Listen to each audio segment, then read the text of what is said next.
Good evening, everybody. How are we doing? Welcome along to Paranormal Monkey Podcast. It's going to be a fascinating one this evening, just because I think the change of, I suppose, of guest, a slightly different angle regards paranormal things. And so it is my absolute pleasure to welcome in Mr. Ashley Thorpe. How are we doing? I'm good. How are you? Thank you for inviting me on. Yeah, really good. Thank you. I think, like I said, straight away, you know, I know we're obviously going into the filmmaking side as well and chatting about that, but overall, I think we share quite a lot with regards early childhood influences and actually the things which kind of took you onto the path of doing horror, folklore, short films, as well as longer films, and obviously Borley Rectory as well. So for those that don't know of you, and I apologize for this straight away because I do it all the time for everybody. Do you want to say a little synopsis of your life, so anybody who doesn't know you, a synopsis of my life? You can kind of sum it up. Oh God, I was a troubled child. Well, my name's Ashley Thorpe. I'm a animator first and foremost, but I do paint as well, and I do a bit of writing. I've written scripts, things like Borley Rectory, and also I've written a few radio plays for Glass Eye Picks and companies like that. How much more do you want? That'll do. That's fine. That's all good. So obviously we'll start off early influences of you. Now, obviously from childhood, you've mentioned in a few interviews as bits and pieces how much of influence living where you did, is it down in Devon, or the influences of British folklore and ghost stories all wrapped up. So what were the first stories that really kind of got your attention as a child and linked to where you were living at the time? It was partially the period that I grew up. I think when I was a kid, I think I grew up in the 70s. So that was a kind of a period where it didn't matter where you looked, whether it was on like television or even the ice creams were spooky back in the 70s, you know.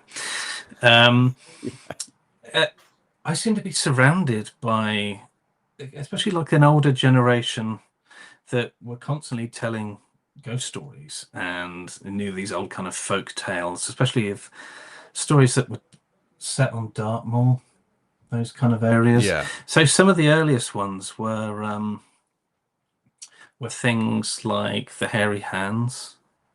The Hairy Hands was one of the first ones, and I remember it struck me as a kid because it was such a weird one, because it sounds stupid. You know, Hairy Hands, it just makes you think of like Oddbod from Carry On Screaming or something like that. It just sounds funny, but it was partially how the story was always told by these kind of old people that would go out to the pub with my mum and dad. It was partially how they told the tale. It was also partially where they told the tale, because they'd always save these stories for when you were out on the edge of Dartmoor, and then you had to drive back in the dark. And you know, Dartmoor at night is just pitch black. There's nothing. There's no lights at all. So you know, we told these stories about phantom kind of hands that would grip the steering wheel and wrestle the car off the road. And then we'd have to travel back. And as a little kid sat on the back seat, I'd be constantly just sort of looking over to where my dad was driving, and you know, as his hands on the wheel, I just kept imagining these things manifesting and just grabbing his hands, and it used to scare the shit out of me. It was really frightening. Well, I mean, I've got to say, you know, plaudits to your parents for the timing of the Hairy Hand stories right before you're actually meant to drive across Dartmoor. Yeah, well, it just always used to happen. I mean, I remember sometimes where, you know, they'd be sat in a pub garden and the stories would get going. And my mum always loved supernatural tales and she loved horror films. And there was an old lady called Olive, and the two of them would just get going. And they just start telling all these stories. And sometimes I'd get so nervous, I would almost just go and sit in the pub toilet until they stopped. But there was no hiding, because you had to get back in the car, and all the tales they've been telling, you just remembered them as you were heading back. But don't you think that time? I mean, I think, I mean, rightly or wrongly, that period, that, you know, was it late 70s, early 80s, was a key time, you know, in terms of whether it was on radio, on television, in newsprint, magazines, in books. It was certain stories were told and retold. And like I said, Hairy Hand stories, I remember. As I said to you before I came on air, I was terrified of spontaneous human combustion as a kid, because I'd seen all the photos. And I mean, let's talk this TV series more than any other. After seeing Mysterious World, absolutely bloody terrified me for a number of different things. I mean, I know that's been an influence on you as well. Is there anything? I've got the same thing right here. And there he is. There's a little man there. Yeah, I mean, that was a key influence, I think, when I was growing up as a kid, because it had everything. You know, it had the Bigfoot, it had Loch Ness Monster, UFOs, poltergeists, you know, everything. Spontaneous human combustion, which is one that really troubled me. I hated the idea of that. But it was all presented as fact, even though at the very end he'd say, of course there's no evidence for any of this at all, and he'd just walk off down the beach having a fine old time, you know. Exactly. It wasn't presented like that. It was presented as absolute fact. All the narration was done by, you know, recognizable newscaster voices like Gordon Honeycomb. And as a kid, when you heard these voices and it was done with such gravitas, you just went, it's all true. You didn't listen to Arthur C. Clarke bit at the end. You just knew him as he's a scientist, so he's bound to say that. But the rest of it was presented as Loch Ness Monster fact.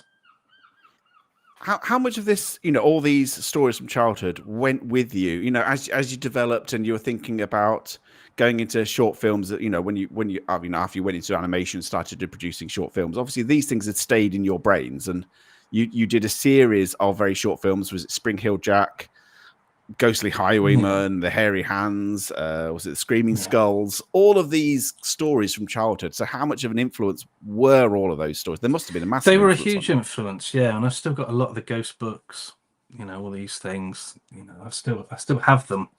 I still have all these sort of Hamlin horror books and collections of ghost stories and things. They were all there, and I mean, I spent years working on the fringes of the industry. Anyway, I worked at BBC Manchester for a while, but I only worked on one really interesting program. The rest of it was just, you're just doing it to earn money, But then I got to a point where I got frustrated because I wasn't really getting to make the kind of stuff I wanted to make, and it was that coincided with me moving back down to Devon, and I just thought, God, you used to make films for fun, not just to earn a living. You used to be interested in what you were doing. Why don't you just start making films? And if nobody likes them, tough. Just make some stuff that you like. And that's really where it all started. It started off with some local arts council grants from the Exeter Phoenix. And I made Scarecrow, which was about a ghostly highwayman. And it all snowballed from there, really. And I just started thinking, well, what else was I obsessed with? Screaming Skulls. I loved them when I was little. They're horrible. I'm going to make an animation about screaming skulls. And then the hairy hands. And I drew directly on those experiences of being frightened in the back seat of the car, imagining what was crawling around. And I mean, that actually, all those obsessions then directly really led to me tackling Borley Rectory because of it appearing in the Usborne books and things. Do you think actually those early short films, you put more, I'd say, because they were more like a passion project, so to speak, do you think you probably put more into the animation, put more into the atmosphere of those short films rather than if you was doing it, like you say, just to earn some money, essentially? I mean, I think back then, certainly, although at the moment, I mean, you do get jobs now where it's, do you want it good or do you want it Tuesday? You get jobs like that. Everybody gets jobs like that, regardless of your profession, But generally, I'm in quite a nice position now whereby I try to invest that excitement or that passion that went into those short films into what I produce for other people. I mean, I did a load of animations for Kayla Janice's This is Woodlands Dark and Days Bewitched documentary about folk horror, and because we both had this love of 70s British spooky television, and we were just riffing on all the title sequences, like the Tomorrow People, like the Owl Service, all those things that went into influencing what I did. I loved working on that project because it was me pretending I was making a 70s TV show almost. So I can draw on those things and make the day job exciting. But it's taken a long time to get to that position. Yeah, I mean, so I can imagine that obviously, early on things are pretty tough, but obviously over time you was able to raise the money essentially for the likes of Borley Rectory, which I've got to say I absolutely adored because it was I remember following you on Twitter at the time when you was all still in production, and and you almost kind of apologetic for how long it was taking, because it was apologies. I'm really sorry. It was like I think it was animating the little motes of dust in the scenes and things, just to get across to people how labor and time consuming an animation like that is. I mean, before we'll go into the research about Borley and the Borley story and things and why you did it in a second. But do you want to give people an idea of the process, the animation process needed for something like Borley Rectory? Was just amazing. Yeah, it did take a very long time, and the main reason for that was because we managed to raise enough money to produce the thing, but it wasn't enough to pay me a wage. I wasn't sat there just working on it and nothing else. So I had a day job at the time. My daughter had just been born, and I was working on quite tedious animation contracts, health and safety videos, all the stuff that gets thrown at you when you first start. Explainer videos. That's a phrase I never want to hear again. But they were bread and butter at the time. So I was only really working on Borley Rectory evenings and weekends. So it took me 4 years to make Borley Rectory. And it was every evening. I'd get my daughter into bed. I'd set up the baby monitor, Yeah. and then I would just be sat here just animating into the dead of night. And I'd work on it at weekends and things like that. But that's why it took so long. It's just because it was difficult to proportion the necessary amount of time to it. Also, the other thing which took a long time was that I knew that I was only going to have access to the cast for very short bursts of time, especially people like Reece, who've just been insanely busy. So I thought, well, if I go up and shoot all of their stuff, if I storyboard the whole film, when that storyboarding, it took 2 months, I'll go up and shoot them all against a green screen. The storyboard will tell me where to place the lights, where to set the furniture up as if they're in this room, and I'll just digitally paint everything else in the background. So it meant that I could get access and film the actors over, say, like 2 or 3 days.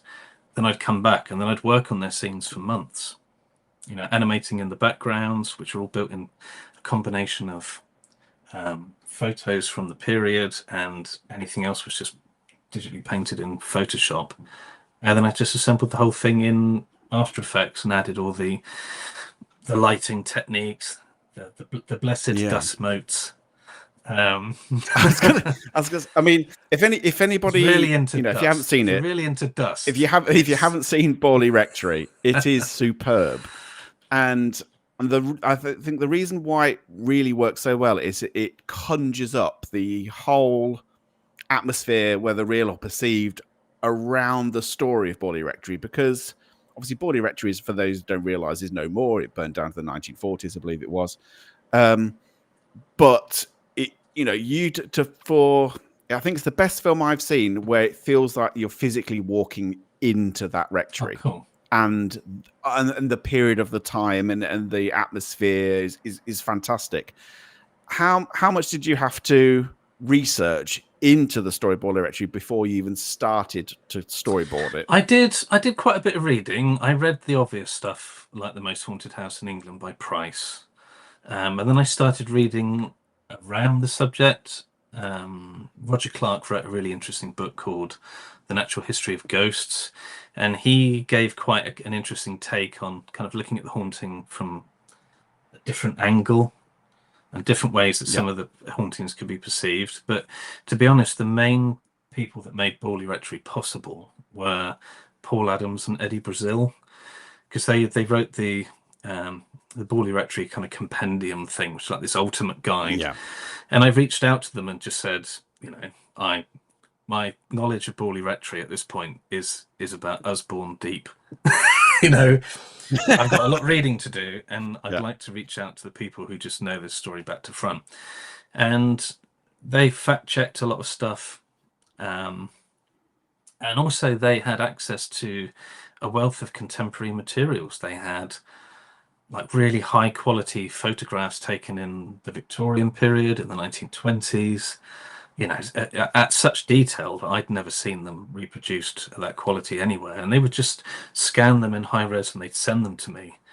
And then I could pretty much, not for all the scenes, but for many of the scenes, I could just take my actors and stick them in a real photograph of Borley and then play around with the lighting fantastic. And, animate the angles and whatever. But it was, I couldn't have done it without Eddie and Paul. They really helped out. Just to say thank you to Mistress Kaylee for the super chat of £5. Never apologise for delaying. Only for releasing. Was it your work is outstanding and it's well worth waiting for, honey? Is what she's saying to you, Ashley. Bless. There you go. So, there you go. So I think I've passed on. Yeah, I mean like I say, I've actually tried to get Eddie onto this one, because obviously I wanted to get somebody on about Borley Rectory, and I'd spoken, and he couldn't do it. So, but I got Steve Parsons on to talk about Harry Price in a lot of detail. But I still would love to get Eddie on actually to talk about Borley, because it is what he doesn't know isn't worth knowing about.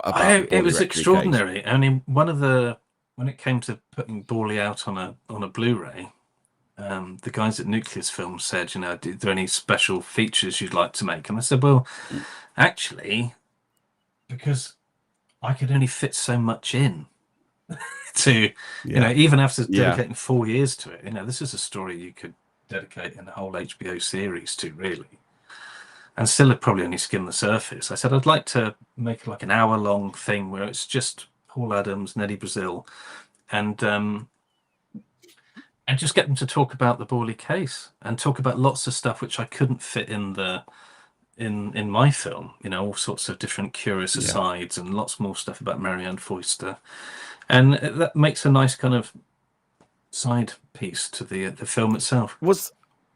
Why go for that? I know it's a very, very kind of famous case, you know, the most haunted house in England, all of that kind of stuff. But what was it that drew you to 4 years of your life spent on Borley Rectory? What was the initial inspiration for it? I don't know. It was I think it was discovering it in the Osborne Paranormal books. And this is something I know I share with Reece as well, because when I first started talking to him, we were both talking about how we remembered those lovely little tableau art that broke this massive convoluted story down into about 8 pictures. But also it had this cross section of the rectory itself, as if they just lifted the roof off. As I'm a Sado, this is my original book. Nice. This is the one from childhood, which was the monsters, ghosts, and UFOs in there. And for those that don't, I'll probably see if I can find it actually. But yeah, it was the way it was presented. I mean, here we go. There's this image, which was like very kind of this thing is it's like book club now, isn't it?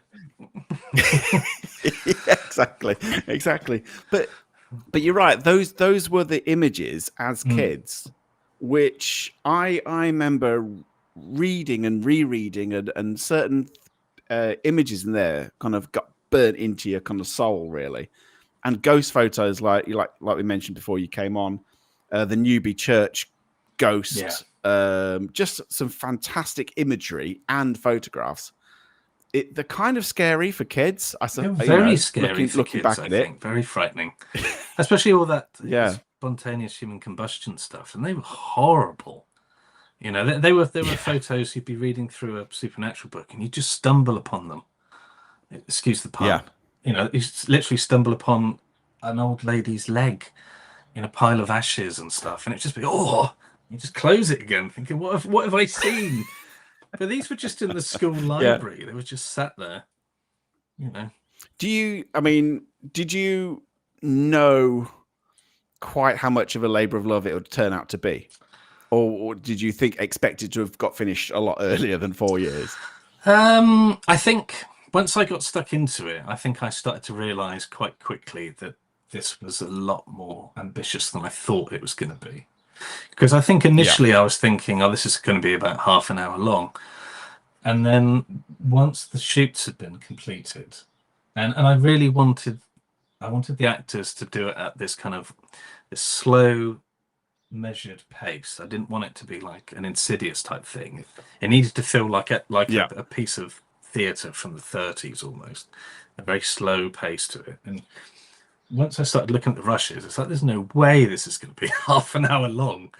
There's no way. It's going to be at least double that, probably more, which is what happened. So I think once I realised what I was in for, I started to quite enjoy the process, because I started to look at each shot as its kind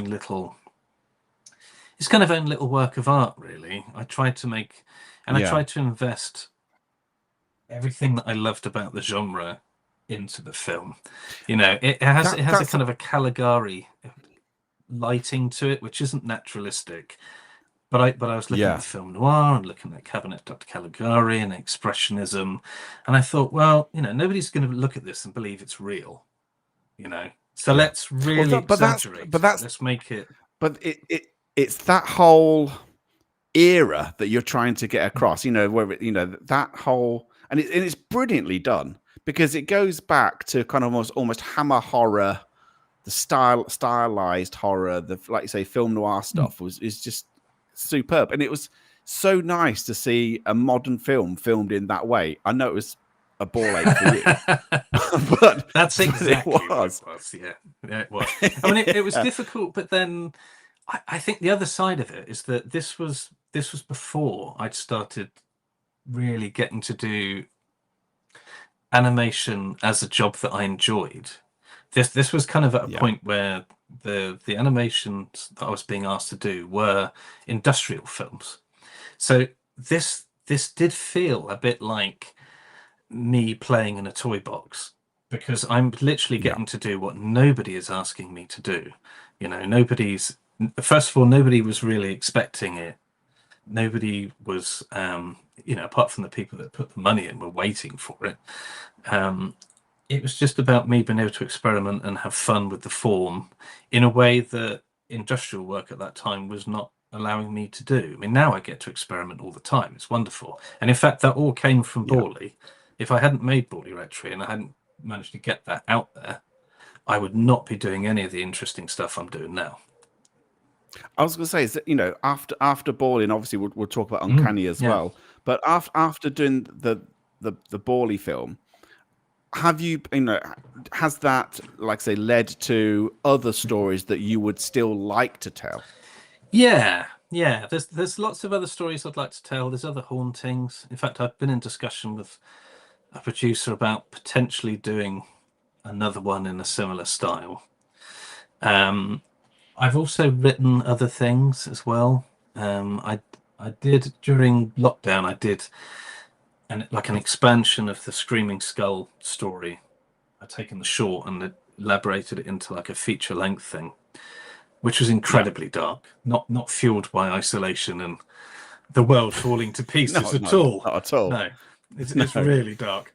But then the other thing, I've written another completely fictional feature thing, which was based upon a radio script that I did for Larry Fessenden, a thing called Dead Men's Shoes, which was written at the same time as Dead Man's Shoes, which unfortunately, which I didn't I know. was gonna. So it might end Yeah. up having a different name, but that's more of a whole, like a hauntological thing about regrets and how people can end up being haunted by things they don't necessarily get to do.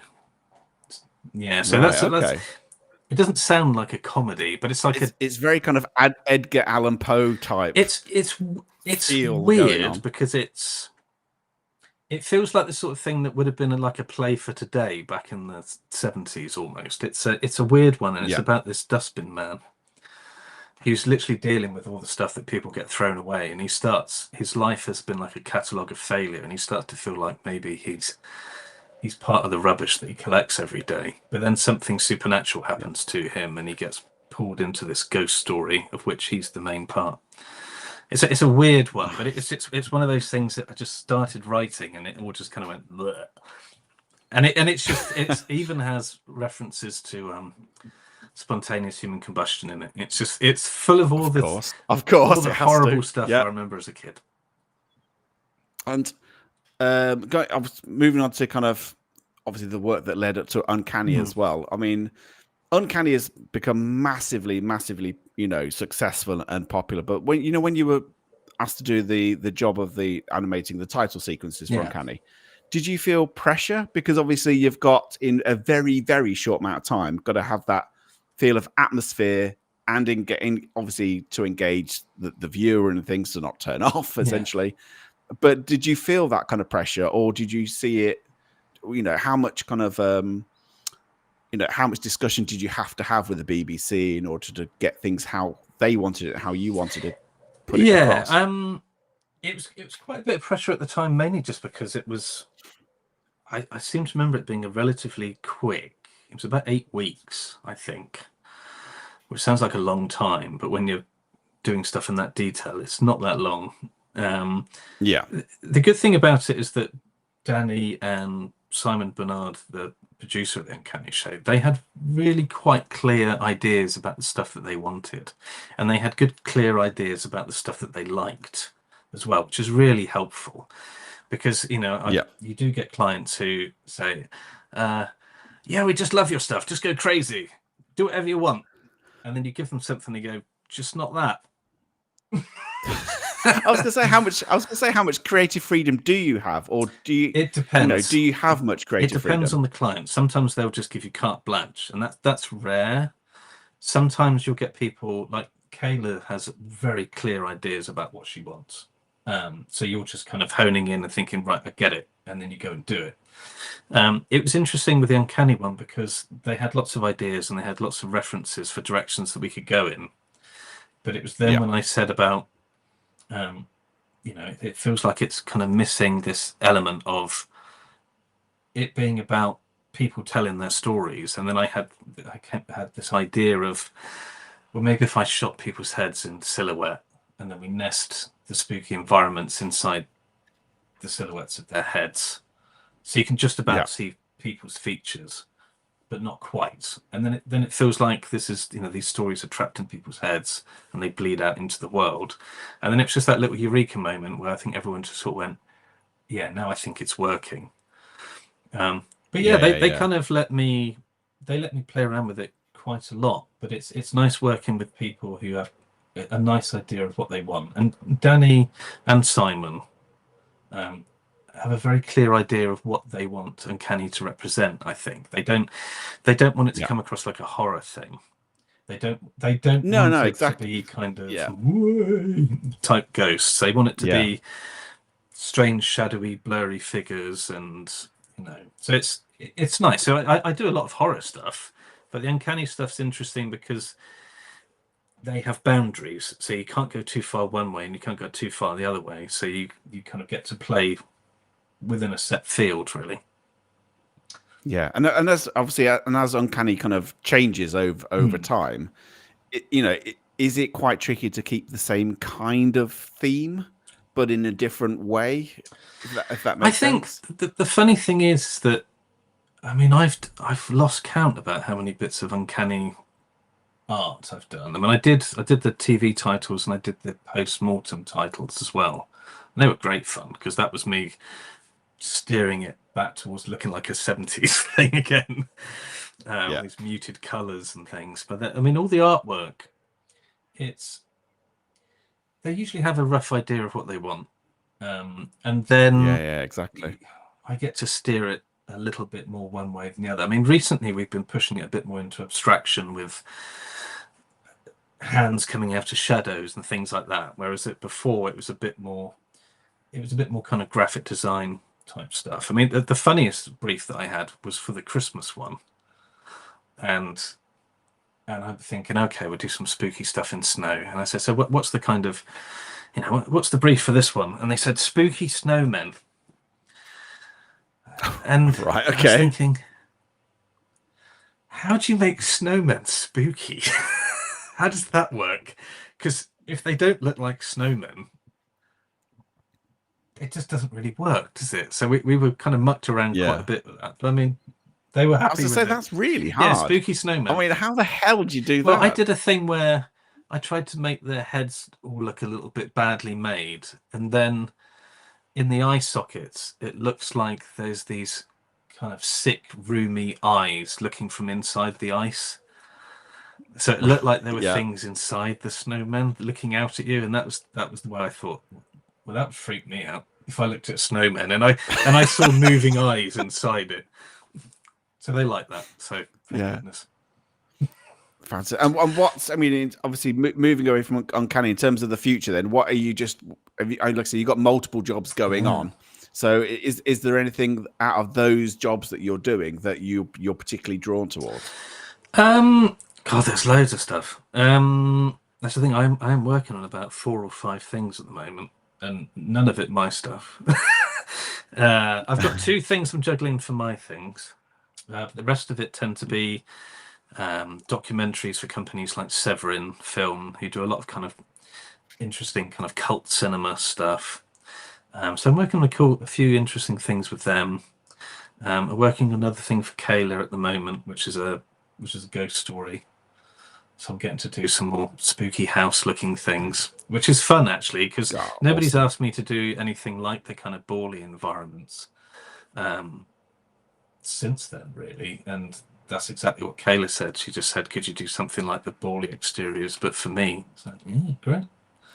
I've just seen this from Jan. It's not a question. She's saying we need an Ashley Thorpe version of the Snowman. Can you imagine how dark? I mean, the Snowman was pretty The dark. snowman was very Imagine dark. how dark that would be. Snowman was very dark anyway. It's like it would be traumatized, just absolutely traumatized if Ashley gets Well, the hold of that. snowman would melt, and the 'Cause boy you- would just see a dead person in the middle of it in the morning. It was only Yeah, exactly. Father Christmas's magic that was keeping this animated corpse alive inside. Yeah, don't let me do that. Yeah. I'll ruin it. Oh, that'd be awesome. That'd be awesome. You know, with the things as well. I mean, I wanted to go back a little bit and say, you know, growing up, you obviously talked about the influence of all these ghost stories from Devon and the British folklore era. How much of the horror film genre was a massive influence on you? And was like you mentioned a couple earlier, but is there any particular films, or whether it's Hammer horror or others, that really influenced you in the way you work? Yeah. I mean, by all accounts, my mum said the first film I ever saw was The Devil Rides Out when I was about 1.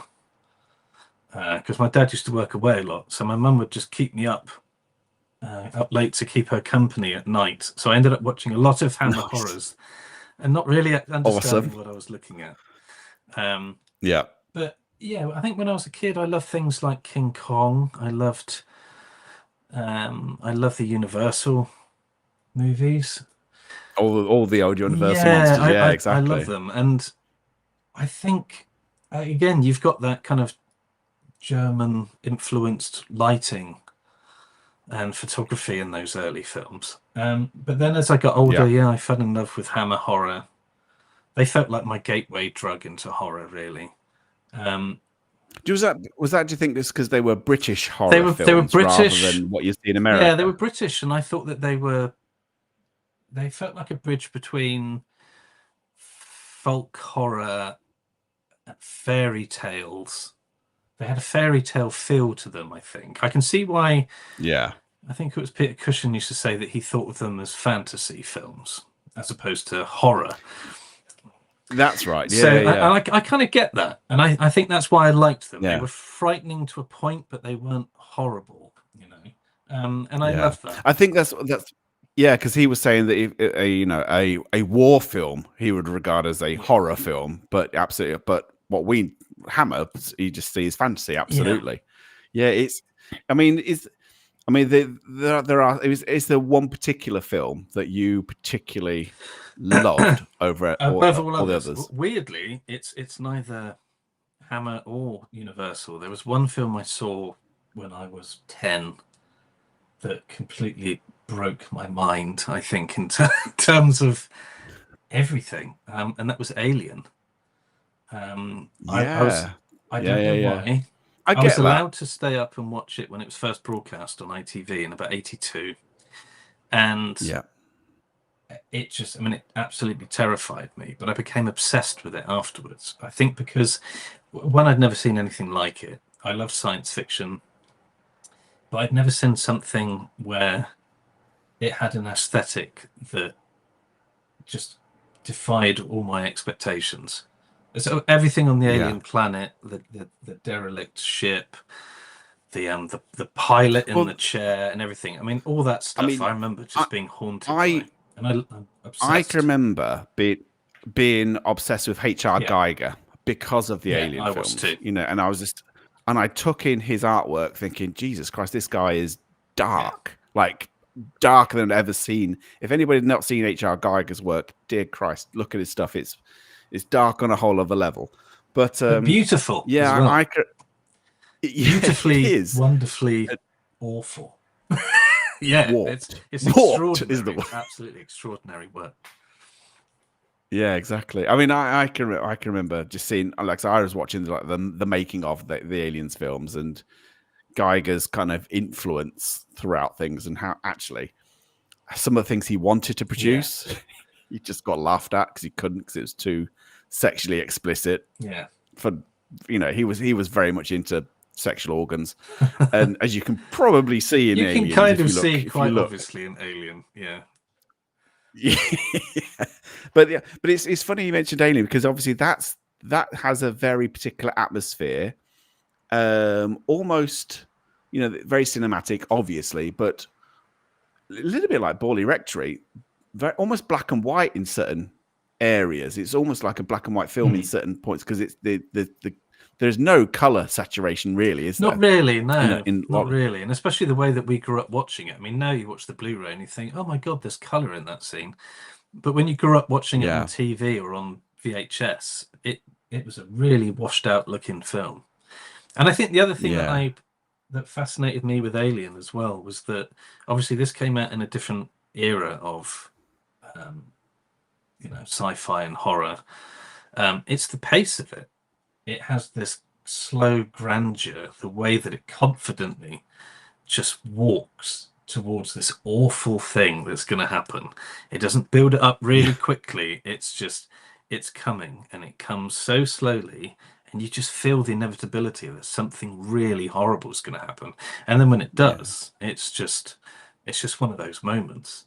It's absolutely amazing. I commit in the Alien films. I think one of my favorite bits of that film was the it's the I don't know what you call it, ventilation shaft where Dallas goes in scenes. So that the tension of that is amazing, and how they it's the sound and it's the atmosphere of all those things. So I fully get that. Well, it's funny as well because I should have posted a picture at the time really, but around the time that I was making Borley, and this was when my daughter was very young. She was about I think I got it. She was about 2. I was completely and utterly obsessed with Alien again. I think because that video game Alien Isolation had come out. So the rare times I had time off away from work and making Borley, I would sit there with headphones on, playing this video game, getting chased by an alien, cacking myself, and hiding in lockers. Lots of hiding in lockers and under tables, just going. Ah!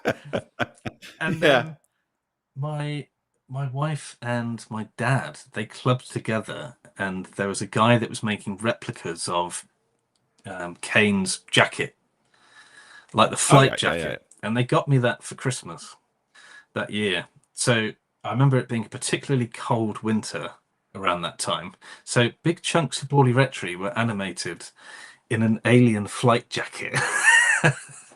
She just animated. It's all seeped in. It all seeped in. Yeah. And the kids would come home from school and they would just look at me, just sat behind my desk, looking like Dallas in the control chair, with headphones on in this bloody jacket.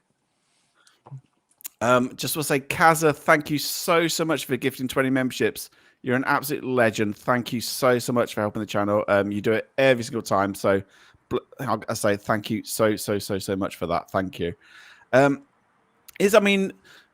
I say, Aliens is a classic film. Is there any other kind of classic horror films you remember watching? Because the 70s and 80s were just a keen peak time for horror films. Do you have any other favorites that really could kind of stand out for you? Oh, there's so many. I became weirdly obsessed with The Omen when I was at high school. I was fascinated by The Omen. I think partially it's because of the music, and again, that's another Jerry Goldsmith score, isn't it? I was obsessed by that. I think because it was something that took itself very serious, and it was also one of those fun things where you'd be at high school, and they were talking about the sacred daggers of Megiddo, and you'd look at a map of the Middle East and go, oh, "Megiddo's a real place." And you had that. You're back in that Arthur C. Clarke world of it's all true. So I was obsessed with that. But then I was really interested in ghost stories, and I loved films, those slow build ghost stories. I loved films like The Changeling, Peter Medak's The Changeling. I thought that was brilliant. And again, and all this stuff again, it all feeds back into Borley, where I always felt that ghost stories were always desperately sad things. There was always something heartbreaking about ghost stories, about this kind of unrequited thing or business left unfinished, which I guess everybody has with, nobody wants to leave their family whenever time they have to go. And I always felt like ghost stories are incredibly sad. And I think The Changeling really captured that. Do you think you'll always stick with film? Because obviously you talk about a lot about these old documentaries, not old documentaries, but all these old TV shows and things like that, which massive influence for you, massive influence for me. But do you think you'd ever be tempted to kind of, one day go down that route, or do you think you'll always stick with film? Do you know what? I really don't know. I really don't know. I mean, I've kind of been steered in all sorts of weird and wonderful ways. I'd quite like. I mean, after Borley came out, there were so many people. I would get inundated with people just sending me books on some local haunted pub in their town or something, or a church or anything really. As if I've just had this big pot of money waiting just to make the next one. I think that was always the thing that made me laugh. I just had a stack of books like that, and it's like I would love to make them all, but I don't know how I would make them all. There are other stories I'd quite like to tackle, but I've got lots of fictional ideas. I like writing stories as well, so I'd like to. Also, the stories that kind of influenced you as a kid, obviously you talk about the hairy hands and the screaming skulls and Spring Hill Jack and all these things you've done short films on. Is there any more modern stories that's ever grabbed your attention, or has it always been the ones that hark back to the 70s and 80s, you think? I think I am trapped in an era. I think I really am. I think that it's all these things. They never seem to go away. In fact, if anything, my fascination with them just gets stronger as I get older. Maybe because I understand them more. I think they frightened me as a kid, and now they obsess me. So a lot of these old stories, I tend to find myself endlessly revisiting them, and I find something new in them. Right. Just before I go on to, if people got questions for Ashley, now's the time to start thinking of questions for Ashley. One thing I did want to talk about is the Hell Tour Festival, which we haven't yet spoken about. So do you want to tell people what the Hell Tour Festival is and your involvement in it and what to expect of that and when it, when yeah, of course. Well, the Hell Tour Festival came about during a period when I was touring Borley Rectory here, there, and everywhere. And I would go off to some wonderful festivals with the film and some not so wonderful festivals. And the wonderful ones inspired me, and the not so wonderful made me think, God, we could do this, surely, and better. Weirdly, for a region that's so steeped in legends, there's never really been like a big genre festival in the Southwest. It's bizarre, you know. There's Screams by the Sea now, which is great. But we started it back in 2019 with a celebration of Hound of the Baskervilles. And COVID came along and stopped everything for a while. And the last year we did one on vampires, which had people like Caroline Munro and Madeline Smith, and Reece Shearsmith came to it. Kim Newman, we had lots of great guests. And we're bringing it back this year, and we're doing ghosts. So we've got some great guests. We've got people like Stephen Volk. We've got Caroline Munro's coming back again. We've got people like Peter Laws are coming. Lots of interesting guests, lots of classic ghost films like The Haunting, like The Uninvited, which I don't think gets screened very often. It's a great film. Changeling, the original Woman in Black from the late 80s. And that's some great films. There's some brilliant stuff. Screening Borley again because I have it on my shelf. So you should. So you should. Screening. You worked for 4 years on it. Bloody hell, yeah. Roll it out again at the Phoenix. Yeah, so it's held at the Exeter Phoenix, and it runs from Friday the 26th of February to Sunday the 28th. And we're still announcing guests each week, but the tickets should be on sale in a couple of weeks. So it's really just a celebration of kind of gothic horror, ghost stories, folk horror, the supernatural, and it's at a brilliant venue. You know, it's great. It's the venue that kind of supported me and helped me get into making short films, and that's led to everything else. So I teach there at weekends, and we run the festival there every year.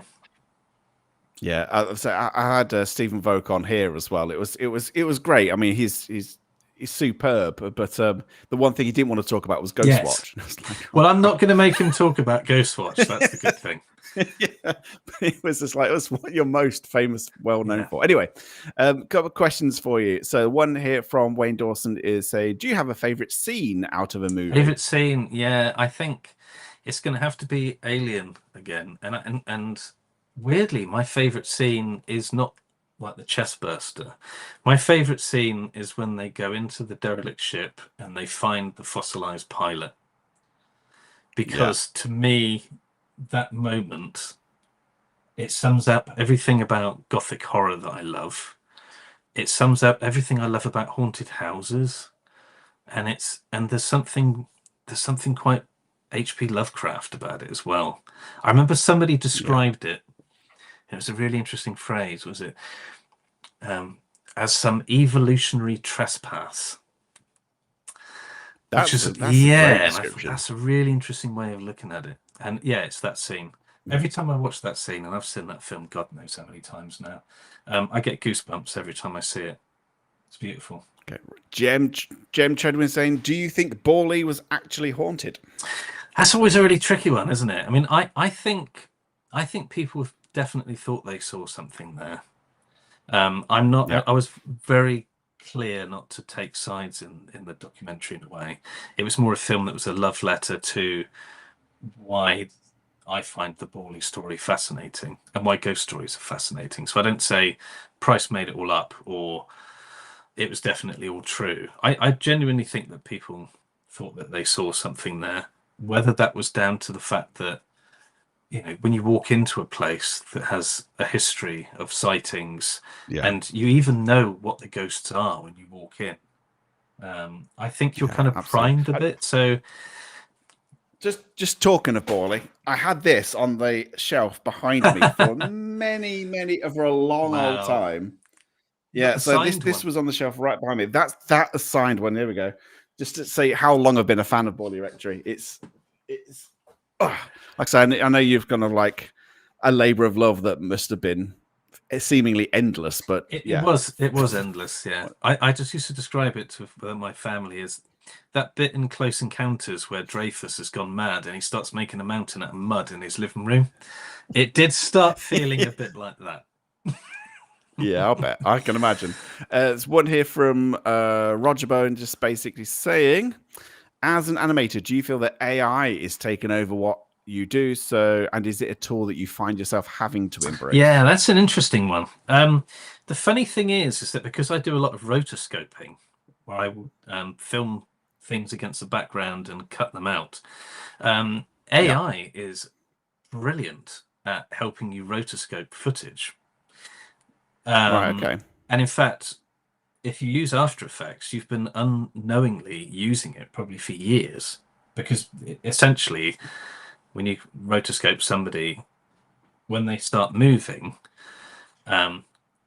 it's the intelligence of the computer that tracks that movement through the frame. So they've used AI to make it more intelligent, to cling to the edges of the person as they move.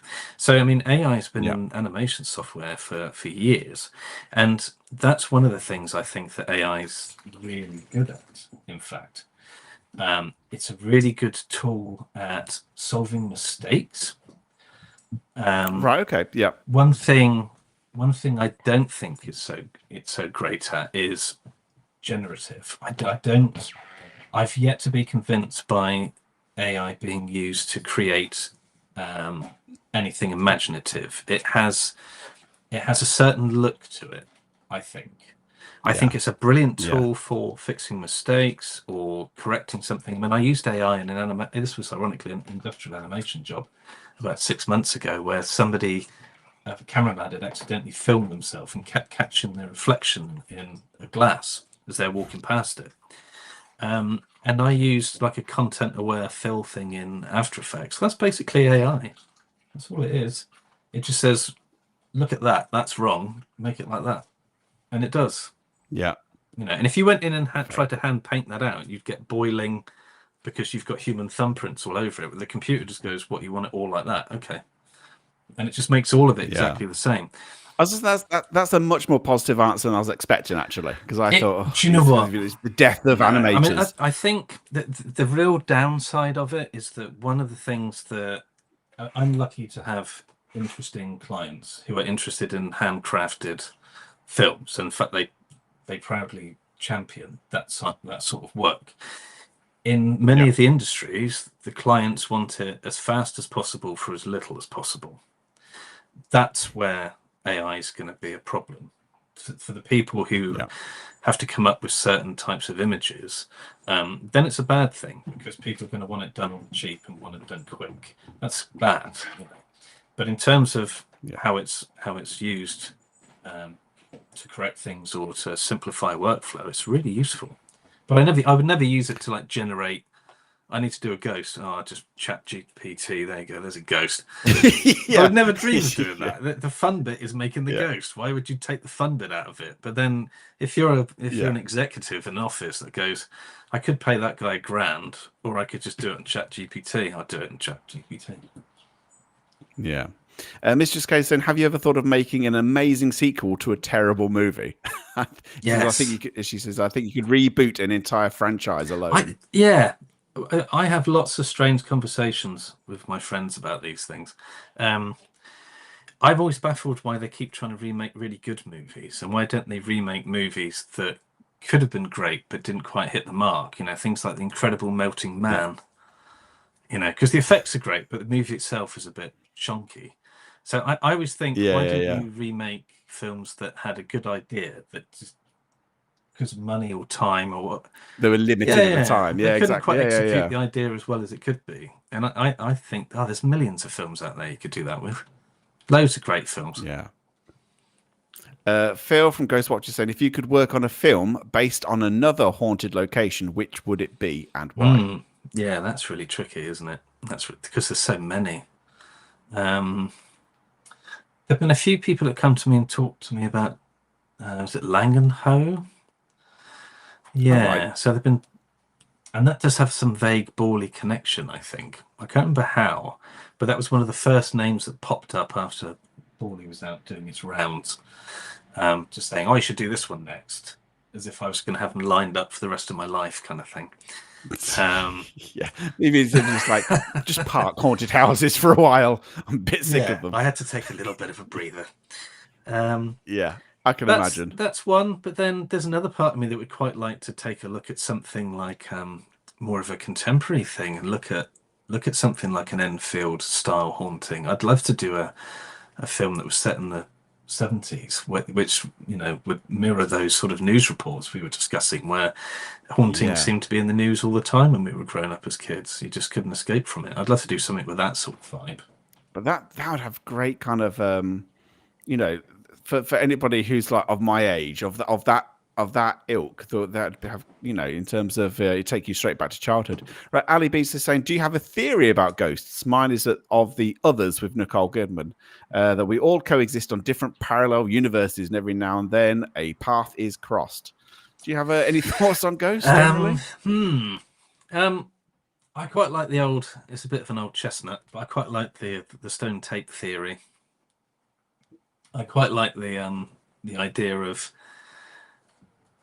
sort of energies that we don't quite understand, that are recorded in some way or leak through time, possibly in some way. I mean, I must admit, making Borley, it did kind of make you think about these things quite a lot. And I think that I just kept thinking about, there are so many things that we've discovered in the last 50 years, let alone the last 100 years. Maybe at some point in the future that people will find out some scientific reason as to why people see and hear ghosts. Maybe it's some natural phenomenon, even if it's on the like quantum physics level. Then they'll suddenly go, "Oh yeah, that's it. That's why you see a ghost. It's that," and it might yet be discovered. Who knows? One here from Steph saying, "Did you ever watch The Haunting of Hill House Netflix series? If he did, what were your thoughts on it?" Yeah, I did, and I enjoyed it. I suppose it's like anything. I think sometimes the American dramas can be a little bit overwrought. Maybe that's just from growing up with these quite dry British things, I think. But I really enjoyed it. I thought it was wonderful how it wove the story together, and I thought that there were some really genuinely scary bits in it. Very good. Wayne is saying, apart from Alien, which movie would you have loved to have directed or produced? You got to go for something like The Exorcist, haven't you? Something like that. Something small. Direct The Exorcist. Yeah. I mean, that's another one that that little known film, that little obscure gem. I think, yeah, because that's another film which, I remember watching it for the first time when it was briefly re-released in cinemas, because it was banned on video for ages, wasn't it? And I remember at the time people at the cinema were sniggering at the 70s fashions and this kind of stuff, but in actual fact, it's a film that has lost none of its power. I think it's still very chilling, and I think it's because it takes itself really seriously. There's nothing meta about it. There's no winks to the camera. It takes itself really seriously, Yeah. and it's well Yeah. it's well versed. It's well read. You can tell that they've studied, all the doctrines of exorcism and things like that. It's great. Absolutely. And incredibly well acted. Last one, 2 questions. Dealey Boy saying, I love animation. What do you think of stop motion? Aardman, Oliver Postgate, Peter Furman from the 60s and 70s. I'm a huge fan of it. Yeah, huge fan. In fact, Mark Morris at Nucleus Films is also a massive fan. First time I went up for the first meeting with them when they were going to put Borley out, we went on a Mr. Ben pilgrimage. Yeah. Really? I wanted to go see the street where Mr. Ben lived. So we went there. And then we went to the Omen locations afterwards, just to balance it out. Mr. Ben and the Omen. Yeah, very similar. But, it's two bookends of my childhood. Yeah, I love stop motion. I was a massive, very Harryhausen fan as well. And in fact, I was saying about the Exeter Phoenix, I've been teaching a children's animation workshop for about the last 12 years, which is, we do it all day, every Saturday. And that's almost exclusively stop motion. So we're actively trying to get kids excited, in this digital age of bringing little clay characters to life and having fun with them. I love it. Absolutely right. I mean, that actually, that's a very good point. Just to say, just before we finish, in terms of anybody who's interested in your work, how can they follow you? Like I say, I know you do these animation workshops and think that where's the best place to find you or follow you or your work? Yeah, I mean, I'm on Instagram, I'm on Facebook and Twitter, all the usual holes of trolldom. And I mean, there's a Carrion Film website as well, which has details about things like Hell Tour and different things that I'm working on. Yeah. So it's all out there. Excellent. Very good. And like I say, if you want to follow the Carrion Films on YouTube, I think it's at Carrion Films 6735. I think it is. I think so. So if you there you go. Yeah. There you go. At Carrion Films 6735 on YouTube, and then you can follow along and take a look at the show reels, and you can see some of the bits and pieces that Ashley's produced and give you a flavor of how he animates. But it has been an absolute pleasure this evening, Ashley. No, it's been great, Justin. So much for coming on. Inviting me.